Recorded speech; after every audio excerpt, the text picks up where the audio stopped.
Dialogue کے ساتھ آپ کو کہتے ہیں خوش آمدید۔ کہانی بس اتنی سی ہے، یزید تھا حسین ہے۔ ہم آج کا پروگرام کریں گے محرم الحرام کا یہ مہینہ اور آج 10ویں محرم کے دن، جو کہ ہمیں یاد دلاتی ہے حضرت امام حسین علیہ السلام کی قربانی اور ان کے ساتھ شہید ہونے والے کربلا کے میدان میں جتنے بھی جانثار تھے ان کی قربانی۔ آج عصر حاضر کے دور میں ہم اس سے کیا سبق حاصل کر سکتے ہیں، ہم کہاں کھڑے ہیں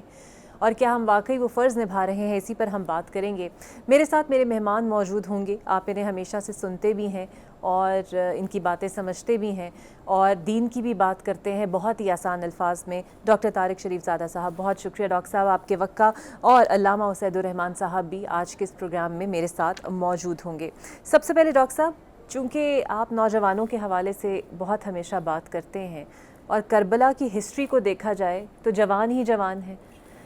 کیا سبق ہے سر ہمارے لیے؟ بسم اللہ کریم علیہ الصلوۃ والتسلیم۔ سب سے پہلے تو یادآوری کا شکریہ۔ اور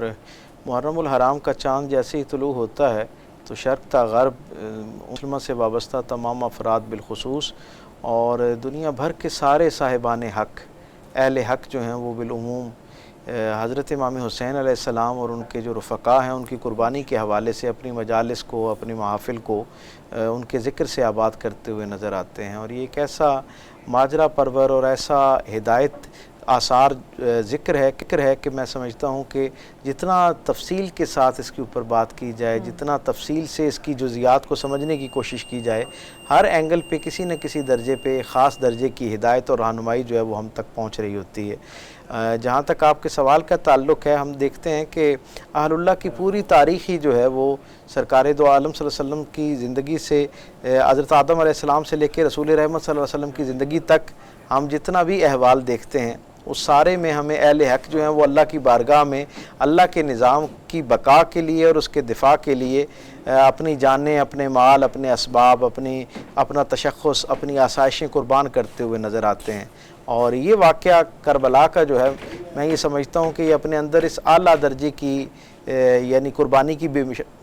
مثال سمجھتا ہے کہ ہم یہ کہہ سکتے ہیں کہ آدم علیہ السلام سے لے کے رسالت مآب صلی اللہ علیہ وسلم تک جتنی بھی اہل حق کی قربانیوں کی اقسام ہیں وہ ساری کی ساری اقسام اس ایک واقعے کے اندر ہمیں جو ہے وہ اپنے درجہ کمال کے اوپر دیکھنے کو ملتی ہیں۔ اور آپ تصور کیجئے کہ ویسے محرم الحرام جو ہے اس کا اور قربانی کا اور رسالت مآب صلی اللہ علیہ وسلم کے گھرانے کا، ان تینوں کا بھی آپس میں بڑا ہی ایک گہرا ہمیں تعلق نظر آتا ہے۔ آپ دیکھیے کہ کیا عجیب معاملہ ہے کہ سرکار دو عالم صلی اللہ علیہ وسلم جس سال پیدا ہوتے ہیں، یعنی محرم الحرام کے حوالے سے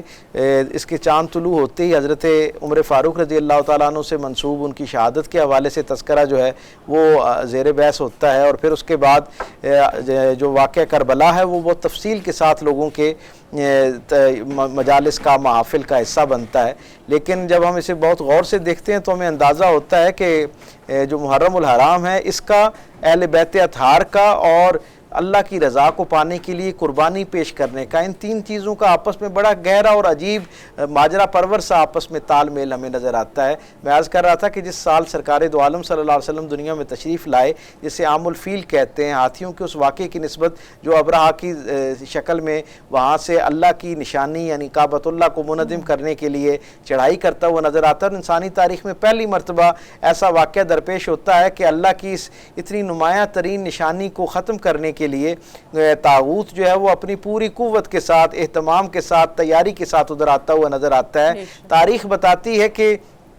جب یہ اس طرح کا طاغوت کا حملہ ہونے جا رہا ہوتا ہے تو اس وقت اپنے گھر کے دفاع کے لیے اللہ جس خانوادے کا انتخاب کرتا ہے وہ بھی رسول رحمت صلی اللہ علیہ وسلم کا پاکیزہ گھرانہ ہے۔ آپ کے جد امجد جناب عبد المطلب جو ہیں وہ اس قافلے کے سرخیل ہیں، اور وہ اللہ کی نشانیوں کی حفاظت کے لیے جو ہے وہ قبر بستہ نظر آتے ہیں۔ اور کیا عجیب معاملہ ہے کہ تاریخ ہمیں بتاتی ہے کہ یہ واقعہ جو ہے یہ بھی یکم محرم الحرام کو ہی پیش آتا ہوا نظر آتا ہے۔ گویا یکم محرم الحرام کا معاملہ ہے تو اس کے اندر بھی آپ کا خانوادہ نظر آتا ہے، اور پھر جب سرکار دو عالم کے گھرانے سے ایک درجہ آگے چلتے ہوئے ہم حضور کی زندگی کی طرف آتے ہیں تو شیب ابی طالب کا ایک ایسا دل گداز واقعہ ہمارے سامنے آتا ہے کہ لگ بھگ 3 برس کے لیے رسول رحمت صلی اللہ علیہ وسلم کو اپنے پورے گھرانے کے ساتھ جو ہے وہ سوشل بائیکاٹ کا سامنا کرنا پڑتا ہے۔ اور تاریخ بتاتی ہے کہ اس وقت بھی اس وقت کا سارا طاغوت جو ہے، ساری جو باطل قوتیں ہیں وہ آپس میں اکٹھی ہو جاتی ہیں، ایکا کر لیتی ہیں، اتفاق اور اتحاد کر لیتی ہیں، اور رسول اللہ صلی اللہ علیہ وسلم کے لیے زندگی کا دائرہ جو ہے اسے محدود تر کرنے کی کوشش کرتی ہیں۔ کیا عجیب معاملہ ہے کہ اس انتہائی ٹرننگ پوائنٹ پر بھی اللہ رب العزت اپنے رسول صلی اللہ علیہ وسلم کی معیت کے لیے جن لوگوں کا انتخاب کرتا ہے وہ بھی خالص سرکار دو عالم صلی اللہ علیہ وسلم کے اپنے گھرانے کے افراد یعنی آل بنی ہاشم جو ہیں وہ ان کا انتخاب کیا جاتا ہے، اور وہ شیب ابی طالب میں سرکار کے ساتھ جاتے ہیں۔ اور کیا اس میں ایک اور ماجرا اور ایک اور حیرت پر مبنی جو ہے نا وہ انکشاف یہ ہے کہ یہ شیب ابی طالب کا جو واقعہ ہے، یہ جو سوشل بائیکاٹ کا انسیڈنٹ ہے، یہ بھی محرم الحرام کے اندر ہوتا ہوا نظر آتا ہے۔ تو سو محرم اور سرکار دو عالم صلی اللہ علیہ وسلم کا خانوادہ اور اللہ کی رضا پانے کے لیے اور اللہ کے نظام کی بقا اور دفاع کے لیے رسول رحمت کے گھرانے کی قربانی، اس کا محرم کے ساتھ ایک بڑا گہرا تعلق ہے، اور ہم یہ ہر زمانے میں جب جب اس کے اوپر بات ہوتی رہے گی، میں سمجھتا ہوں دنیا کے سارے حق پرستوں کے لیے حضرت امام حسین علیہ السلام اور ان کے خانوادے کا جو ایک جدوجہد اور قربانی ہے، اور جس وقار کے ساتھ انہوں نے اللہ رب العزت کی بارگاہ میں اپنا سب کچھ پیش کیا، میں یہ سمجھتا ہوں یہ دنیا کے سارے مسلم اور غیر مسلم جو رہنما ہیں، حق پرست ہیں، جو اعلیٰ انسانی اقدار پر یقین رکھتے ہیں، ان کے لیے حضرت امام حسین کا کردار جو ہے وہ ایک مینارہ نور کی حیثیت رکھے گا۔ بالکل، اس میں کوئی شک نہیں ہے۔ علامہ صاحب، سر جس طرح ابھی ڈاکٹر صاحب بھی یہ بات کر رہے تھے کہ کب بھی ہم بات کریں، جس سال بھی بات کریں، صدیاں گزر جائیں گی، اگر کہتے ہیں نا ایزمپشنز انسان کرتا ہے، اگر یہ واقعہ نہ ہوتا تو ہم کن اندھیروں میں ہوتے؟ بسم اللہ الرحمن الرحیم۔ سب سے پہلے تو میں حضرت سیدنا حسین رضی اللہ تعالی عنہ کے حوالے سے یہ بات عرض کرنا چاہتا ہوں کہ وہ عظیم خوش نصیب اور وہ اعلیٰ مرتبہ شخصیت ہیں کہ جو حضور نبی کریم صلی اللہ علیہ وسلم کے نواسی ہیں، اور حضور نبی کریم صلی اللہ علیہ وسلم نے ان کے بارے میں فرمایا حسین منی و انا من الحسین، اور حضور نبی کریم صلی اللہ علیہ وسلم یوں بھی فرماتے ہیں کہ سیدہ شباب اہل الجنہ یعنی الحسن والحسین، کہیں کہیں فرماتے ہیں ہما ریحانتای من الدنیا، کہ حضرت حسن اور حسین رضی اللہ تعالی عنہما یعنی حسنین کریمین جو ہیں انہیں جنت کے نوجوانوں کے سردار قرار دیا، انہیں اپنے جنت کے پھول قرار دیا، اور کبھی ان کے بارے میں فرماتے ہیں جس نے جنتی شہزادے کو دیکھنا ہو، جنتی نوجوان کو دیکھنا ہو۔ پھر حضور نبی کریم صلی اللہ علیہ وسلم جو ہیں ان کی پیدائش کے اوپر جس طرح خوشی کا اظہار کرتے ہیں، انہیں گٹی دیتے ہیں، انہیں ان کے عقیقے کرتے ہیں، انہیں اذان، اور یعنی یہ وہ تمام چیزیں ہیں جو بیس اور بنیاد ہے۔ ہم جب بھی سیدنا حسین رضی اللہ تعالیٰ عنہ کا ذکر کریں گے تو ان کی شہادت سے پہلے ان کی جو شجاعت ہے اور ان کی جو سخاوت ہے اور ان کا جو لڑک پن، ان کا جو بچپنا ہے، یہ تمام چیزیں بنیادی طور پر ہمیں آج نوجوانوں کو بتانا پڑے گی۔ ہوتا کیا ہے آج ہمارے معاشرے میں یہ چیز بیان کی جاتی ہے کہ حضور نبی کریم صلی اللہ علیہ وسلم کے آپ نواسے ہیں، حضرت علی اور سیدہ فاطمہ رضی اللہ تعالیٰ عنہما ان کے آپ بیٹے ہیں، اور کس طرح حضور صلی اللہ علیہ وسلم ان سے محبت کرتے تھے، ان کے عقیقے کیے، اذان دی، ان کے ساتھ پیار کرتے تھے۔ یہ باتیں بیان کرنے کے بعد حضور نبی کریم صلی اللہ علیہ وسلم کا جب انتقال ہوتا ہے، جب آپ کی رحلت ہوتی ہے، وصال ہوتا ہے، اب اس کے بعد ظلم ایک تو وہ ہے جو کربلا میں ان کے ساتھ ہوا، انہیں ان کے رفقا کے ساتھ شہید کیا گیا، ان کے لیے تو بڑا اعزاز ہے، لیکن یہ جہنم خریدی ان بدبختوں نے جنہوں نے یہ بہت بڑا ظلم کیا۔ اور اس سے بڑا ظلم کیا ہو سکتا ہے کہ حضور صلی اللہ علیہ وسلم کے خاندان کے ساتھ یہ کچھ کیا گیا، لیکن اس سے بڑا ظلم یہ بھی تاریخ کا ہے، اور آج ہمارا معاشرہ اس کا حصہ، ہماری سوسائٹی ہے اس کا حصہ بن جاتی ہے، جب ان کو 6 سال سے اٹھا کر 57 سال کی ان کے حیات طیبہ میں لے جا کر کربلا میں جو شہید ہوئے ہیں صرف اس کو بیان کرتے ہیں، جبکہ ان کا بچپنا، ان کا لڑک پن، ان کی جوانی، ان کی سخاوت، ان کی شہادت، ان کا تقوی، ان کا علم، ان کی یعنی یہ پوری جو حیات طیبہ ہے جب اس کو بیان نہیں کیا جاتا گمنام طریقے سے اس کو آگے، تو میں یہ سمجھوں گا کہ میں ظاہری بات ہے ان کی جو حیات طیبہ ہے پوری کے اوپر تو ہم گفتگو نہیں کر سکتے، وقت بہت قلیل ہے، لیکن میں چاہتا ہوں کہ ان کے جو بچپن کے واقعات، لڑک پن کے واقعات، اور ان کی جو شجاعت اور سخاوت کے بہت سارے جو پہلو ہیں ان کے حوالے سے آج میں تفصیل کے ساتھ آپ کے پروگرام میں بات کروں۔ تو میں بات شروع کرتا ہوں حضور نبی کریم صلی اللہ علیہ وسلم ان سے محبت عقیدت فرماتے تھے۔ اچھا یہ فطری بات ہے، کون سا ایسا انسان ہے کہ جس کو اپنی بیٹی کے ساتھ اور پھر بیٹی کے بیٹوں کے ساتھ پیار اور محبت نہ ہو؟ یہ فطری بات ہے، آج ہم بھی دیکھتے ہیں، ہم بھی ہر نانا کو اپنے نواسوں سے پیار ہوتا ہے۔ حضور نبی کریم صلی اللہ علیہ وسلم کے ایک صحابی ہیں حضرت اقرا، وہ کہتے ہیں یا رسول اللہ صلی اللہ علیہ وسلم میرے تو 10 بچے ہیں، تو میں تو کبھی اس طرح انہیں بوس و کنار نہیں کرتا۔ حضور صلی اللہ علیہ وسلم نے فرمایا جو رحم نہیں کرتا اس پر رحم نہیں کیا جاتا۔ تو یہ رحم دلی ہے کہ بچوں کو بوس و کنار کرنا۔ اسی طرح پھر حضرت اسامہ کے بارے میں روایت ہے رضی اللہ تعالیٰ عنہ کہ حضور نبی کریم صلی اللہ علیہ وسلم تشریف لائے، آپ نے اوپر چادر لی ہوئی ہے، تو مجھے کوئی حرکت محسوس ہوئی، تو میں نے پوچھا یا رسول اللہ صلی اللہ علیہ وسلم اس کالی کمرے میں کس کو چھپایا ہوا ہے؟ تو جب چادر ہٹتی ہے تو حضرات حسنین کریمین رضی اللہ تعالیٰ عنہ ہوتے ہیں۔ پھر اسی طرح حضور نبی کریم صلی اللہ علیہ وسلم خطبہ ارشاد فرماتے ہیں، تو جس طرح یہ بچے ہیں آتے ہیں، آپ ان کو خطبہ چھوڑ کے ان کو اٹھاتے ہیں، اپنے ممبر پہ بٹھاتے ہیں، اور یہاں تک بھی روایت میں لکھا ہے کہ ایک دفعہ حضور صلی اللہ علیہ وسلم کسی سفر میں جانے لگے تو سیدہ فاطمہ الزہرا رضی اللہ تعالیٰ عنہا کے گھر سے رونے کی آواز آئی، تو حضور نبی کریم صلی اللہ علیہ وسلم نے ایک جملہ ارشاد فرمایا، فاطمہ انہیں چپ کرواؤ، ان کے رونے سے مجھے تکلیف ہوتی ہے۔ یہ اتنا بڑا جملہ ہے انسانیت کے لیے کہ وہ ایسے بدبخت تھے، وہ ایسے لعین تھے، وہ ایسے لعنتی تھے کہ جنہیں اس بات کا احساس ہی نہیں تھا کہ جن کے رونے پہ رسول اللہ صلی اللہ علیہ وسلم کو تکلیف ہوتی ہے، جب وہ شہید ہوں گے تو اس کے اوپر حضور صلی اللہ علیہ وسلم کو کتنی تکلیف ہوگی، کتنا صدمہ ہوگا۔ اور یہ بدبخت روز قیامت حضور نبی کریم صلی اللہ علیہ وسلم کی بارگاہ میں کس منہ کے ساتھ پیش ہوں گے، یہ ایک بہت بڑا میں سمجھتا ہوں المیہ بھی ہے اور بہت بڑا انسانیت کے لیے ایک سبق اور درس بالکل بھی۔ اگر ہم لینا چاہیں۔ اچھا ڈاکٹر صاحب، ہم ہر کردار کی تو جہاں بات کرتے ہیں، لیکن یہ کربلا کا میدان ایسے تھا جہاں پر خواتین کا بھی ایک کردار رہا ہے، بچوں کا بھی کردار رہا ہے، بچیوں کا بھی کردار رہا ہے۔ خواتین سے سر اگر ہم شروع کریں، مشکل ہوتا ہے، خواتین کو ویسے بھی صنف نازک کہا جاتا ہے، تو اتنی سختی انہوں نے دیکھی، اور اس کے بعد جس طرح ہم نے بی بی زینب کا کردار دیکھا کربلا کے بعد، جس طرح انہوں نے سب کو منظم رکھا، سر اس پر آپ کیا کہیں گے؟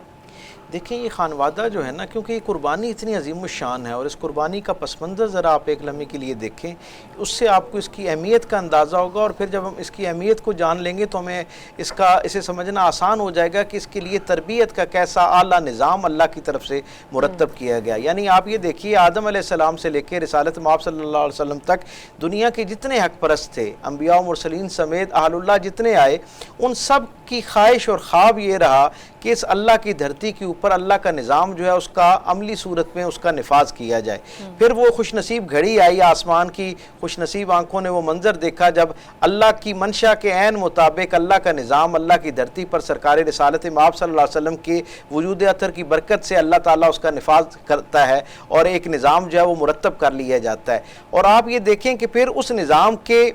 اندر جو برکات ہیں، اس کے ثمرات حاصل ہونے کے بعد ایک وقت آتا ہے کہ سرکار دو عالم کے وصال ظاہری کے صرف نصف صدی بعد، 50 سال بعد، 61 ہجری کے اندر حالات یہاں تک پہنچ جاتے ہیں کہ رسول رحمت صلی اللہ علیہ وسلم کی حلت کو حرمت اور آپ کی حرمت کو حلت قرار دینے کی کوشش کی جاتی ہے۔ گویا وہ جو الہی نظام جس کے لیے لاتعداد انبیاء و مرسلین نے اپنی مناجات اور اپنی دعائیں اللہ کی بارگاہ میں رکھیں، اہل اللہ نے اپنا مال، عزت، آبرو قربان کر رکھا تھا، اس نظام کے دفاع کے اوپر جو ہے وہ ضرب لگ رہی تھی۔ اللہ رب العزت کے کیونکہ علم کے اندر یہ معلوم تھا، موجود تھا کہ ایک زمانہ ایسا آنا ہے جب اس طرح کے کچھ بدبخت جو ہیں وہ میدان میں آئیں گے، اور وہ رسول رحمت کے لائے ہوئے اس پیغام حق کو، اس نظام عدل کو اور نظام حسن سلوک کو جو اعلیٰ انسانی اقدار پر مبنی ہے، احترام آدمیت پر مبنی ہے، حسن سلوک پر مبنی ہے، اس کے اصل چہرے کو بگاڑنے کی کوشش کریں گے۔ تو اللہ نے اس نظام کے دفاع کے لیے جتنی یہ بڑی سازش اور گمبھیر سازش ہے، اس کے بالمقابل جو اس کے ریزسٹنس کے لیے جس شخصیت کا انتخاب کرنا تھا، اس کی تربیت، اس قافلے کی پورے کی تربیت کا بھی اللہ تعالیٰ نے ویسے ہی اعلیٰ عرفہ انتظام کیا۔ آپ دیکھیں نا کہ کسی شخصیت کی تربیت کے لیے اس سے بڑی خوش نصیبی کیا ہو سکتی ہے کہ اسے سرکار دو عالم صلی اللہ علیہ وسلم کا سایہ عاطفت میسر آ جائے، رسول رحمت صلی اللہ علیہ وسلم کی ایسی منفرد توجہات نظر آئیں۔ قبلہ علامہ صاحب جیسے ابھی بیان کر رہے تھے، میرے کریم آقا کے بارے میں حضرت انس بن مالک کہتے ہیں کہ جب حضرت فاطمہ الزہرا سلام اللہ علیہا کا جناب علی کرم اللہ وجہ الکریم کے ساتھ عقد مبارک ہوا نا، تو حضور روزانہ ان کے گھر تشریف لے جاتے۔ پھر پہلے صاحبزادی کی پیدائش ہوئی، یہ معمول جاری رہا، لیکن جب حضرت امام حسین کی پیدائش ہوتی ہے تو رسول اللہ صلی اللہ علیہ وسلم زمانہ عمر میں 2 مرتبہ پسند فرماتے کہ آپ کی حضرت امام حسین کے ساتھ ملاقات کروائی جائے۔ یعنی آپ اس سے اندازہ لگائیے کہ کتنا حضور کا براہ راست جسے کہتے ہیں نا توجہات ان کو حاصل تھی، تربیت حاصل تھی۔ اللہ کو کیونکہ مقصود تھا کہ ایک ایسی ہستی جس نے دنیا کے آخری آنے والے انسان تک کے لیے حق اور باطل کے مارکے میں ایک مثالیہ بننا ہے، اس ہستی کی تربیت کے لیے اللہ نے اپنی مخلوق میں سب سے کامل ہستی کا انتخاب کیا۔ پھر آپ ایک لمحے کے لیے تصور کیجئے کہ وہ ہستیاں جنہیں یعنی سب سے پہلی تربیت گاہ والدین کی شکل میں انسان کو میسر ہوتی ہے، سیدہ کائنات حضرت فاطمہ الزہرا سلام اللہ علیہا جنہیں رسالت مآب صلی اللہ علیہ وسلم کی براہ راست آغوش اور تربیت میسر رہی، محسنہ اسلام سیدہ خدیجہ الکبریٰ کا جو سایہ عاطفت میسر رہا اور تربیت میسر رہی، ان سے بہتر ماں کون ہو سکتی تھی اس طرح کی شخصیت کی تربیت کے لیے۔ اور پھر جو معاملہ آگے درپیش تھا اس میں جہاں ذہانت، دانش اور علم درکار تھا، وہیں پر شجاعت، بہادری اور سخاوت بھی درکار تھی۔ تو سارے اوصاف کی حامل شخصیت کے طور پر جناب علی کرم اللہ وجہ الکریم سے بہتر کون سی شخصیت ہو سکتی تھی؟ گویا مجھے یوں لگتا ہے کہ ایک پورا نظام مرتب کیا گیا، اس قربانی کے لیے اللہ رب العزت کی طرف سے اہتمام کیا گیا، اور ہم دیکھتے ہیں کہ کس اعلیٰ عرفہ انداز میں ان نفوس قدسیہ کی تربیت ہوتی ہوئی نظر آتی ہے۔ اور یہ وہی تربیت ہے جس میں ظاہری طور پر تو ہمیں حضرت امام حسین کی نسبت سے یہ تربیت نظر آتی ہے، لیکن یہ جو سایہ عاطفت ہے یہ جناب زینب سلام اللہ علیہا کو بھی میسر ہے، اور انہوں نے بھی اس پاکیزہ تربیت سے ویسی برکت حاصل کی جیسے حضرت امام حسین نے حاصل کی۔ اور پھر میدان عمل میں اس تربیت کا جو اثر ہے اور رنگ ہے وہ حضرت امام حسین کی ساتھ ساتھ ان کی شجاعت اور بہادری کے ساتھ ساتھ تاریخ جو ہے وہ حضرت جناب زینب سلام اللہ علیہ کے کردار، آپ کی استقامت اور آپ کا جو روب اور دبدبہ ہے اور آپ کی ذہانت جو ہے، آپ کی دانش مندی جو ہے، آپ کا جو وزڈم ہے، اس کا اعتراف کرتے ہوئے نظر آتی ہے۔ مجھے یہ کہنے میں بالکل کوئی خوف تردید حائل نہیں ہے کہ حضرت امام حسین جو ہیں وہ 10 محرم کے مارکے کی شام جو ہے اس تک اس پورے قافلے کے سپہ سالار تھے اور اس کو لیڈ کر رہے تھے، اور ان کی نسبت سے یہ قافلہ حق جو ہے وہ ان کی سرپرستی میں براہ راست سفر کر رہا تھا، لیکن وہاں سے شام تک کا سفر اور شام سے پھر مدینہ آ کے پوری امت مسلمہ تک وہ جو یزید کے بارے میں کچھ لوگوں کو خوشگمانی تھی یا غلط فہمی تھی، اس کا پردہ چاک کرنا اور اس کے پیچھے جو اس کی سازش اور اس کی بدبخت ارادے تھے ان کو واضح کرنے کا جو کردار جس شان کے ساتھ حضرت زینب سلام اللہ علیہ نے ادا کیا ہے، میں سمجھتا ہوں کہ اگر انہیں فاتح شام کہا جاتا ہے تو بالکل درست کہا جاتا ہے۔ انہوں نے جس وقار کے ساتھ اور جس اعلیٰ انداز میں آپ ان کے خطبات پہ ذرا نظر ڈالیں نا تو آپ کو اندازہ ہوگا کہ ظاہری طور پر وہ آواز، وہ الفاظ جو ہیں وہ جناب زینب کی زبان اقدس سے نکل رہے ہیں، لیکن ان کی نشست برخاست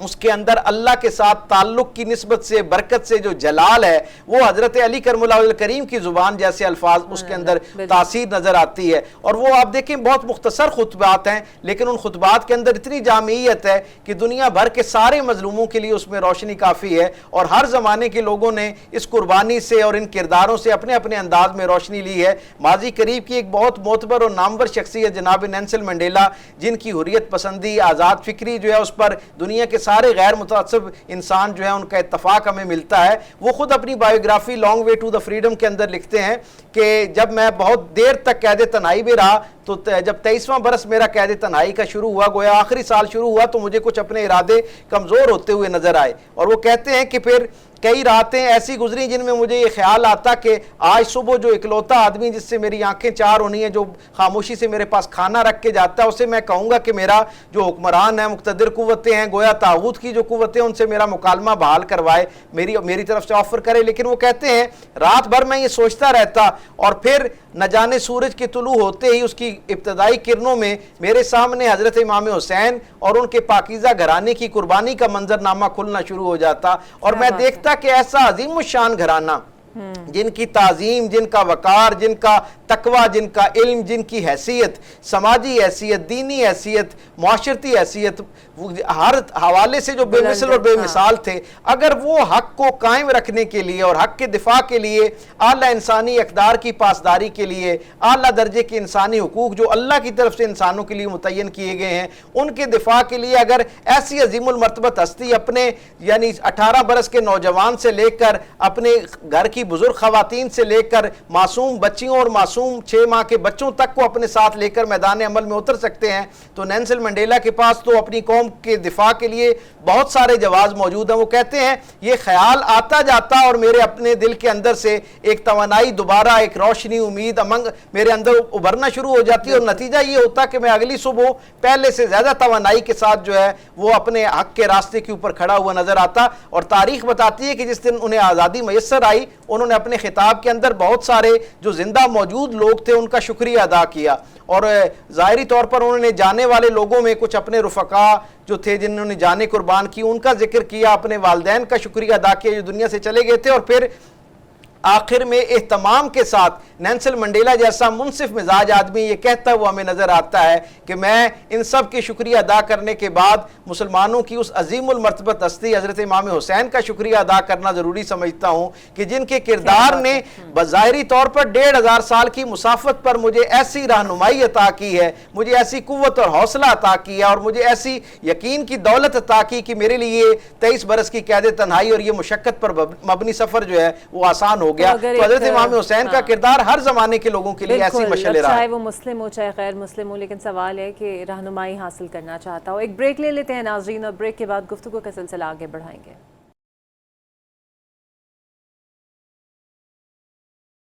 آپ کو ایک مرتبہ پھر سے ویلکم کرتے ہیں۔ آج ہم بات کر رہے ہیں محرم الحرام کے اس مہینے کی، جہاں پر ہم اپنے امام حسین علیہ السلام کی قربانیوں کو یاد کرتے ہیں۔ اچھا علامہ صاحب، جس طرح بھی ڈاکٹر صاحب نے بڑے ایلیبریٹ طریقے سے بتایا کہ عورتوں کا کردار ہو، بچوں کا بھی سر بڑا اہم کردار رہا ہے۔ سکینہ کا نام جب بھی ہم لیں، سکینہ بی بی کا، سکینہ سلام علیہ کا جب بھی ہم نام لیں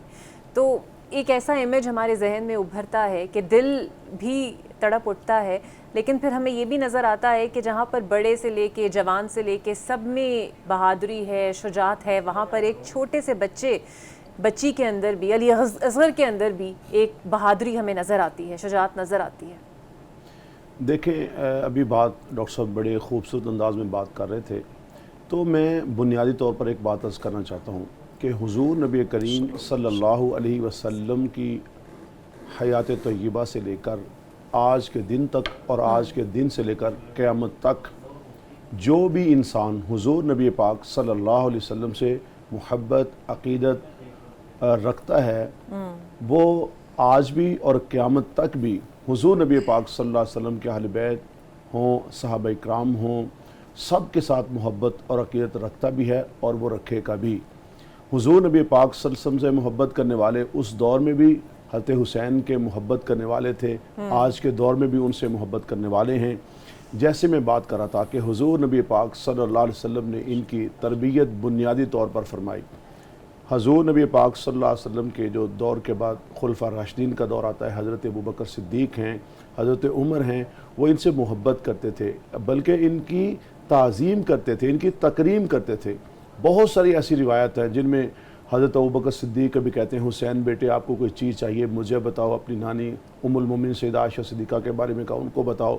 سیدنا فاروق اعظم کے بارے میں آتا ہے وہ بدری صحابہ کے برابر ان کو یعنی مال غنیمت میں کبھی حصہ دیتے ہیں، کبھی ان کے لیے حلے منگا کے دیتے ہیں۔ سیدنا ابو ہریرہ رضی اللہ تعالیٰ کے بارے میں آتا ہے کہ ایک جنازے سے واپسی پر حضرت حسن کے جو پاپوش مبارک ہیں، ان کی جو قدمین شریف ہیں، اپنی چادر کے ساتھ ان کو صاف کرتے ہیں اور کہتے ہیں کہ کاش لوگوں کو پتہ چلے آپ کا مقام کیا ہے تو لوگ آپ کو پیدل چلنے نہ دیں، اپنے کاندھوں پہ سوار کریں۔ حضرت عثمان کا دور آتا ہے۔ اچھا، حضرت عثمان کے دور مبارک سے پہلے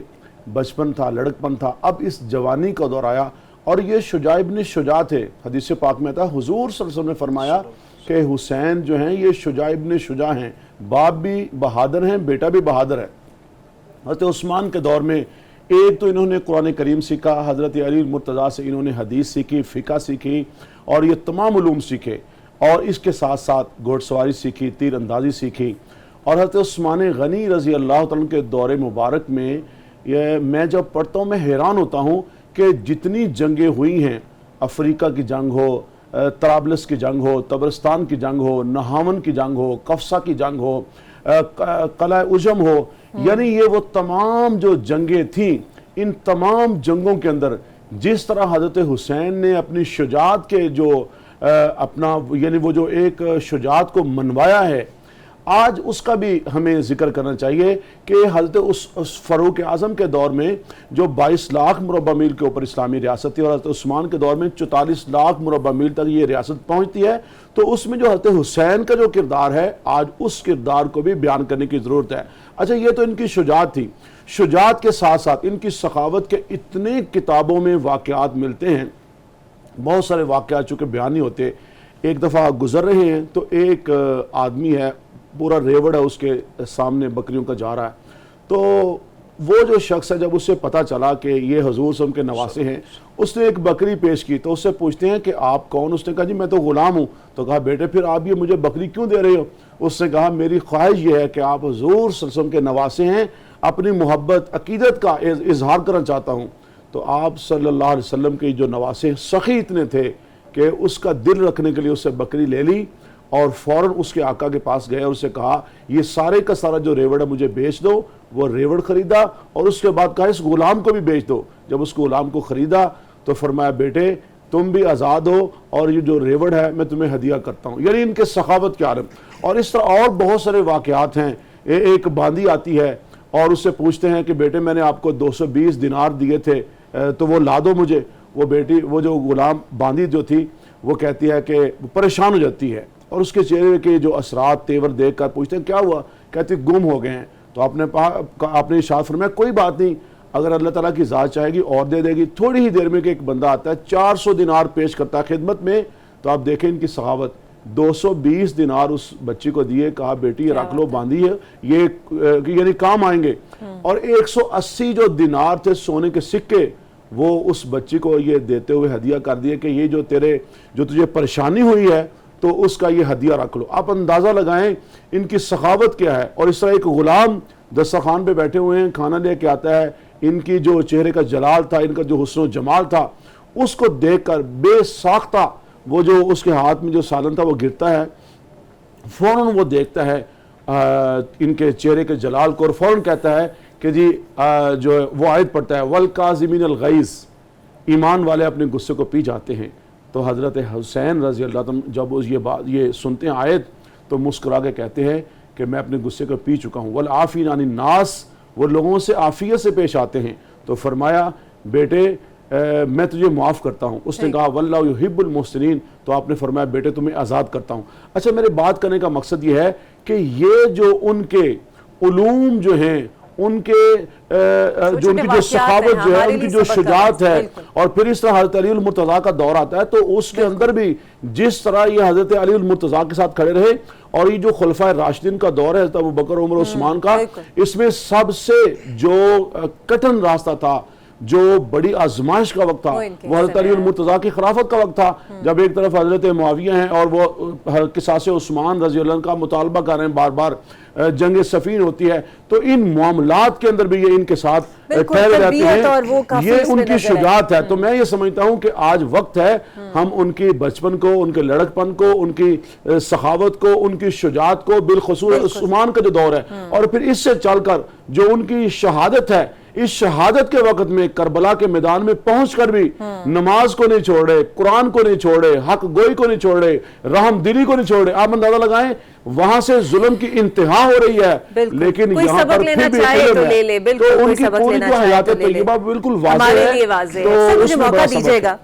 سر، مجھے موقع دیجیے گا، چونکہ پروگرام کا وقت کم ہے، اس لیے میں چاہوں گی کہ اسے تھوڑا ریپ اپ بھی کروں۔ اچھا ڈاکٹر صاحب، جس طرح ابھی یہ بھی فرما رہے تھے کہ ہر چیپٹر کی بک کا چیپٹر ہوتا ہے نا، ہر صفحہ آپ پلٹتے جائیں، ہر ایک کے لیے ہمارے پاس سبق ہے۔ سو جو بیسک چیز وہ یہی تھی کہ یزید کا طرز حکمرانی یا یزید کا کردار اس قابل نہیں تھا کہ وہ حکومت میں رہتا یا جو بھی تھا۔ سر آج کے وقت کے اندر جب ہم پالیٹکس کو دیکھتے ہیں، ورلڈ پالیٹکس کو بھی ایون ہم دیکھتے ہیں، صرف پاکستان کو ہی نہیں، تو ایٹ لیسٹ ہمیں یہ سبق تو ملتا ہے کہ ہمیں کیسا حکمران ہونا چاہیے اور کیسا حکمران ملنا چاہیے۔ علامہ نے کہا تھا ستیزہ کار رہا ہے ازل سے تا امروز، چراغ مصطفی سے شرار بولہبی، ہر زمانے کے اندر جہاں رحمانی قوت خدا رسیدہ خدا کی ہدایت و رہنمائی سے آراستہ اور پیراستہ رہنما انسانوں کے اس قافلے کو میسر رہے، جو اللہ کا راستہ دکھاتے رہے، اللہ کی رضا تک لوگوں کی سبیل بنے، اس کا ذریعہ بنے، بالکل ان کے بالمقابل کچھ طاغوتی قوتیں، غیر رحمانی قوتیں، شیطانی قوتیں جو ہیں وہ بھی آپس میں بڑی منظم انداز سے ان کا راستہ کاٹتی رہیں، ان کے لیے مشکلات جو ہے ان کا سامان کرتی رہیں، ان کے راستے میں کانٹے بچھاتی رہیں۔ اور یہ بہت ابتدائی دنوں سے ہمیں تاریخ جو ہے نا ان دونوں کرداروں کے ساتھ ہمیں آگے بڑھتی ہوئی نظر آتی ہے۔ کہیں جناب موسیٰ علیہ السلام اگر اللہ کی بات، اللہ کی رضا کی بات کرتے ہوئے نظر آتے ہیں تو اپنے زمانے کے فرعون مصر میں سے ایک فرعون ان کے بالمقابل آ کے طاغوت کا نمائندہ بن کے کھڑا ہو جاتا ہے۔ کہیں جناب ابراہیم علیہ السلام ہے تو ان کے بالمقابل نمرود نظر آتا ہے، اور کہیں خود سرکار ختمی مرتبت سید الصادقین رحمۃ اللہ عالمین حضور سیدنا محمد علیہ تحیت و تسلیم جو ہیں ان کی زمانہ دیکھیں تو اس میں ہمیں ابو لہب، ابو جہل جیسے کئی کردار ایسے نظر آتے ہیں جو طاغوت کا نمائندہ بن کر ان کے مقابل کھڑے ہوتے ہیں اور اللہ کے نظام کے خلاف آپس میں مل کر منظم انداز میں اس کا راستہ روکنے کی کوشش کرتے ہیں، کیونکہ وہ یہ سمجھتے ہیں کہ اگر الہی نظام آ جائے گا تو اس میں سب کے حقوق، سب کا اکرام، سب کے لیے وسائل ایک جیسے ہو جائیں گے، اور ہماری وہ جو ایک بالادستی ہے اور ہماری حکمرانی جو ہے اس کو خطرہ ہونا شروع ہو جائے گا۔ یزید کے بارے میں آپ دیکھیں نا کہ یہ ایک ایسا مارکہ ہے کہ جس کے آغاز پر ہی حضرت امام حسین علیہ السلام جس وقت مکے سے نکلتے ہیں تو آپ کو حضرت عبداللہ جو ہیں وہ روکتے ہیں اور انہیں کہتے ہیں کہ وہاں کے حالات اس طرح کے نہیں ہیں کہ آپ یہاں سے تشریف لے جائیں۔ تو آپ کیا کہتے ہیں کہ میرا مقصود نہ اقتدار کا حصول ہے، نہ کوئی اور پس پردہ میری کوئی خواہش ہے اس کے پیچھے، صرف میں اس لیے یہاں سے نکل رہا ہوں کہ میں اپنے نانا کی امت جو ہے اس کی اصلاح کا ذریعہ بن سکوں۔ اللہ کا جو لایا ہوا یہ خوبصورت نظام ہے، اس کی جو حدود پامال ہونے جا رہی ہیں، میں ان کی دفاع کے لیے میدان عمل میں نکلنا چاہتا ہوں۔ اور تاریخ یہ بتاتی ہے، اور پھر جب آپ سے بیعت طلب کی جاتی ہے تو اس وقت کا جو آپ کا ایک فکرہ ہے میں سمجھتا ہوں اسے سمجھ لیا جائے تو حق اور باطل کی پوری تاریخ ہمارے سامنے آ جاتی ہے۔ آپ کہتے ہیں کہ مجھ جیسا اس جیسے کی بیعت نہیں کر سکتا۔ اس کا مطلب کیا ہے کہ تاریخ میں بہت وضاحت کے ساتھ آپ نے دو کرداروں اور دو استعاروں کو واضح کر دیا ہے۔ ایک کردار جو ہے وہ الہی نور کی روشنی میں جو نظام مرتب ہوتا ہے اس کا نمائندہ ہے جسے حسین کہتے ہیں، اور اس کے مشن، اس کی جد و جہد، اس کی داستان کو حسینیت کہا جاتا ہے۔ اور اس کے بالمقابل ایک طاغوتی قوت ہے جو انسانوں کے اپنے نفس سے اور اپنی خواہش سے پیدا ہونے والے نظام جو ہے اس کا خواب دیکھتی ہے اور اس کے نفاذ کے لیے جد و جہد کرتی ہوئی نظر آتی ہے۔ اس طاغوتی قوت کا نام یزید اور یزیدیت ہے۔ اب حضرت امام حسین 61 ہجری 10 محرم الحرام کے بعد انسانی تاریخ کا ہم اسے اس لیے رجحان ساز دن کہتے ہیں اور قرار دیتے ہیں کہ اس کے بعد، اس سے پہلے انسانوں کی جو بھی تقسیم تھی، لیکن اس واقعے کے بعد سے اب انسانوں کی تقسیم جو ہے وہ صرف دو صورتوں میں ہے۔ کچھ لوگ ایسے ہمیشہ رہیں گے جو حسینی فکر کے ساتھ وابستہ ہوں گے، حسینیت کے ساتھ وابستہ ہوں گے اور حسینی کہلائیں گے، اور ان کے بالمقابل کچھ لوگ ایسی طاغوتی قوتوں کے اعلی کار بن جائیں گے جو طاغوتی قوتوں کی پشتبانی کریں گے اور وہ ہر زمانے کے یزید اور یزیدیت کا ساتھ دیتے ہوئے نظر آئیں گے۔ تو حضرت امام حسین نے ہمیں اصل میں پیغام یہ دیا رہتی دنیا کے سارے حق پرستوں کے لیے، آپ کی شخصیت میں، آپ کی اس قربانی میں، آپ کی اس پوری داستان میں جو سب سے اہم اور بنیادی پیغام ہے وہ یہ ہے کہ آپ ظاہری طور پر وسائل میں کتنی کم کیوں نہ ہوں، نتائج سے بے خبر ہو کے جب آپ کے دل سے یہ دیانتداری کے ساتھ صدا آنا شروع ہو جائے کہ اللہ کے نظام پر ضرب پڑ رہی ہے، اللہ کے انسان جو بنائے ہوئے انسانوں کے لیے جو اس کا نظام رحمت ہے اس کی صف لپیٹنے کی کوشش کی جا رہی ہے، آپ وسائل میں کتنی کم کیوں نہ ہوں، نتائج سے بے پرواہ ہو کر اپنی وجودی شہادت دیتے ہوئے میدان عمل میں اتریں۔ آپ دیکھیں گے کہ بظاہر فتح اور شکست سے بے نیاز ہو کر جب خالص اللہ کی رضا کے لیے اپنی ذمہ داری سمجھتے ہوئے، سنت حسینی سمجھتے ہوئے آپ میدان کے اندر اتریں گے تو پھر آپ کا تذکرہ بھی قافلہ حسین کے ان خوش نصیبوں کے ساتھ ہونا شروع ہو جائے گا۔ دیکھیے نا کہ جب کربلا کا ریگزار کے اندر وہ جو اتنے لاکھ کی فوج تھی یا اتنے ہزار لوگ تھے، وہ سمجھ رہے تھے کہ آج 10 محرم کی شام غریبہ کے بعد شاید حضرت امام حسین رضی اللہ تعالیٰ عنہ کا نام لینے والا کوئی موجود نہیں ہوگا، اور تاریخ کے اندر یہ کیونکہ ایک لک و دک صحرا ہے، ویرانہ ہے، یہ داستان شکوک و شبہات کا شکار ہو جائے گی۔ لیکن تاریخ نے ہمیں کیا بتایا کہ آج وہ یزید جو 14 بچوں بیٹوں اور 9 بیٹیوں کے ساتھ اس دنیا کے اندر تھا، آج اس کا پیروکار نہ اس کے نام کے اعتبار سے کوئی بندہ ہمیں ملتا ہے، نہ اس کے مشن کا اعلانیہ اظہار کرتا ہوا کوئی بدبخت ہمیں نظر آتا ہے، اور نہ اس کی اولاد میں سے کوئی بندہ ہمیں نظر آتا ہے، جبکہ اس کے بالمقابل خانوادہ رسالت میں حضرت امام حسین کے بعد جیسے اہتمام کے ساتھ اس قافلے کے ایک فرد کو چن چن کے جام شہادت پلایا گیا، میں یہ سمجھتا ہوں اس کے بعد وہ اس زوم میں تھے کہ شاید اہل بیت اطہار کا سلسلہ اور ان کا تذکرہ جو ہے وہ صرف